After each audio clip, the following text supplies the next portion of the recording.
पशुसंवर्धन विभागाचा भोंगळ कारभार। चिखली तालुक्यामध्ये एकूण गावे 158 असून अबाधित गावे एकूण 153 आहेत। 5 गावे उजाऊ आहेत, तर पशुसंवर्धन विभाग पंचायत समिती चिखली अंतर्गत एकूण 15 पशुवैद्यकीय दवाखाने आहेत। तसेच तालुका स्तरावर चिखली येथे तालुका लघु सर्व चिकित्सालय आहे। तालुक्यामध्ये एकूण 15 पैकी 10 दवाखाने भरलेले आहेत, त्यामध्ये परिचर पदे रिक्त आहेत, परंतु 5 दवाखाने असे आहेत त्या पशुवैद्यकीय दवाखान्यामध्ये डॉक्टर तथा परिचर सुद्धा नाहीत। एकीकडे पशुसंवर्धन विभाग ग्रामीण स्तरावर विविध प्रकारचा दूध व्यवसाय योजना जिल्ह्यात नाही तर राज्यामध्ये राबवल्या जात आहेत, मात्र त्यांच्या आरोग्याची तपासणी करिता डॉक्टर उपलब्ध होत नाहीत। तसेच गोपालक नेहमी तक्रारी करतात, मात्र झोपेचं सोंग घेतल्याचं प्रशासन या मुक्या प्राण्यांकडे तालुक्यात नाही तर जिल्ह्यात लक्ष देणार का?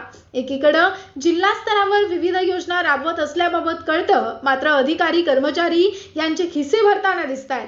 सदर जनावरं दिल्यानंतर त्यांचा अहवाल मात्र ग्रामीण दवाखान्यात दिसत नाही। तसेच संबंधित डॉक्टरांना खरेदी केलेली जनावरं त्यांची नोंद ही सुद्धा दिसत नाही। त्यामुळे ग्रामीण स्तरावरील दवाखाने त्यांची दप्तरी नोंद सुद्धा होती हे मात्र आश्चर्य। तालुक्यामध्ये 5 दवाखाने रिक्त आहेत, बऱ्याच वेळा 5 दवाखाने बंद दिसतात। तसेच तालुका स्तरावरील मात्र एका परिचारक यांच्यावरच चालू आहे। तेथे जी मुलं आहेत ते परीक्षा सुद्धा पास नाहीत, मात्र पशुवर उपचार करतात। तालुका स्तरावर एकच परिचर श्री मावस्कर हे काम करतात, मात्र पशुधन विकास अधिकारी किंवा दस्मय अधिकारी वर्ग एकचा कोणीही दिसत नाही। त्यामुळे पशुसंवर्धन विभाग जिल्ह्यातील मोठे अधिकारी झोपलेले दिसतात। त्यामुळे त्यांना मृत्यू प्रमाणपत्र आणि राबवलेले अहवाल कोणाकडून घेणार? त्यामुळे चिखली तालुक्यातील अधिकारी त्वरित नेमणूक करावी ही शेतकऱ्यांची मागणी आहे।